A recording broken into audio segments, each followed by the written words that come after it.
This is Rhapsody TV. Hello, bienvenue dans notre nouveau numéro de Rhapsody TV Show. Nous sommes très heureux de vous présenter ce nouveau numéro sous le thème « N'aimez point le monde », tiré de 1 Jean chapitre 2 verset 15 qui dit « N'aimez point le monde, ni les choses qui sont dans le monde. Si quelqu'un aime le monde, l'amour du Père n'est point en lui. » Le commentaire du pasteur dit « C'est l'un des premiers versets de la Bible qui a marqué mon jeune esprit réceptif à l'âge de 8 ans.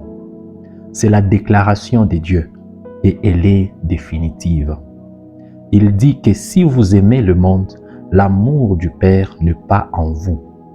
Vous pouvez confesser 1000 fois que vous aimez Dieu, mais si vous aimez le monde et les choses du monde, l'amour du Père n'est pas en vous.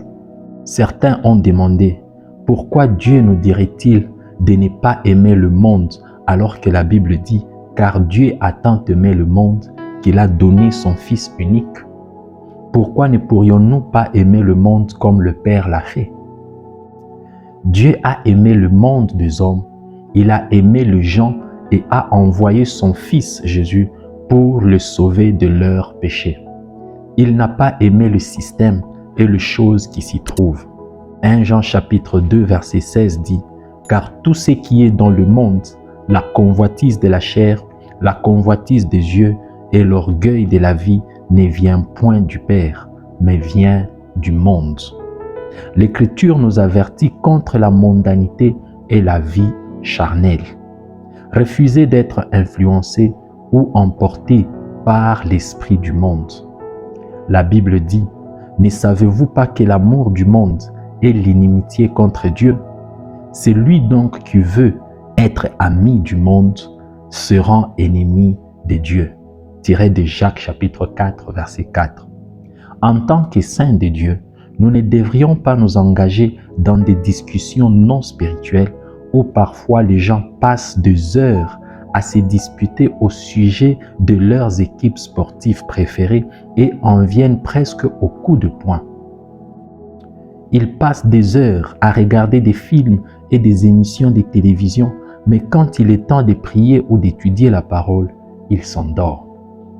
Ne vous laissez pas emporter et absorber par de telles choses au point qu'elles dirigent votre vie et vous détournent de votre but. Vous êtes dans ce monde pour un but divin. Pensez donc différemment et soyez conscients de ces buts supérieurs pour lesquels Dieu vous avait appelé. Alléluia! Quelle merveilleuse rhapsodie!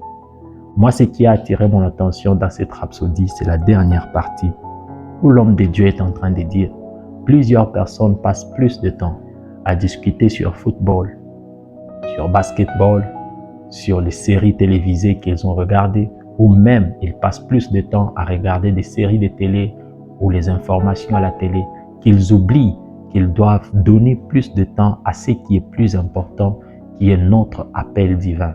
C'est lui de servir Dieu, c'est lui d'être dans la présence de Dieu. Dieu nous appelle à être en communion avec lui, mais malheureusement et particulièrement dans cette génération, nous avons donné plus de temps aux choses du monde qu'aux choses de Dieu. C'est là que Dieu était en train de dire « N'aimez point le monde ni les choses qui s'y trouvent ». Dieu ne parle pas du monde des personnes que nous sommes, mais Dieu était en train de parler des systèmes de ce monde. Les personnes qui essayent de gérer ce monde sont en train de faire en toute l'heure possible afin que nous soyons détournés de l'appel ou du but dont Dieu nous a appelés. Voilà pourquoi ils ont créé un système technologique qui nous emmène plus loin de la présence de Dieu. Ici, on est en train de nous appeler à la conscience et à la prise de conscience afin que nous puissions être focalisés sur le but dont Dieu nous a appelés. Vous pouvez faire cette prière après moi.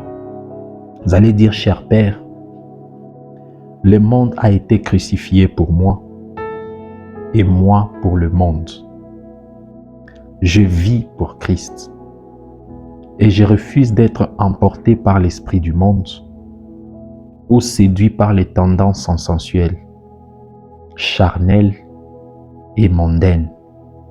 Je suis d'en haut et ma pensée est fixée sur les choses d'en haut. Je suis ambassadeur de Christ, appelé à établir le ciel et la justice dans le cœur des hommes. Au nom de Jésus. Amen. Notre étude approfondie va dans Galates chapitre 6, verset 14, la version amplifiée. 2 Timothée chapitre 4, verset 10, version CIV. Et Jacques chapitre 4, verset 4, la version amplifiée. Merci beaucoup de nous avoir suivis aujourd'hui. N'oubliez pas de nous suivre sur les réseaux sociaux. Nous sommes sur King's Chat, YouTube, Yukos, ainsi que sur Facebook. Si vous tapez Divine Revolution, vous allez voir tout ce que nous sommes en train de faire en dehors de la Rhapsodie. N'oubliez pas d'en parler, c'est le plus important. Dites à votre frère et à votre sœur qu'il y a la Rhapsodie des réalités qui passe sur les réseaux sociaux. Dans la description de cette vidéo, il y a un lien WhatsApp dans lequel nous sommes en train de partager la Rhapsodie pour enfants, la Rhapsodie pour jeunes, ainsi que la Rhapsodie pour audio, en format audio et en format PDF. J'aimerais que vous puissiez participer avec plusieurs de ceux qui sont dans le même groupe. Que Dieu vous bénisse et à la prochaine. Peace.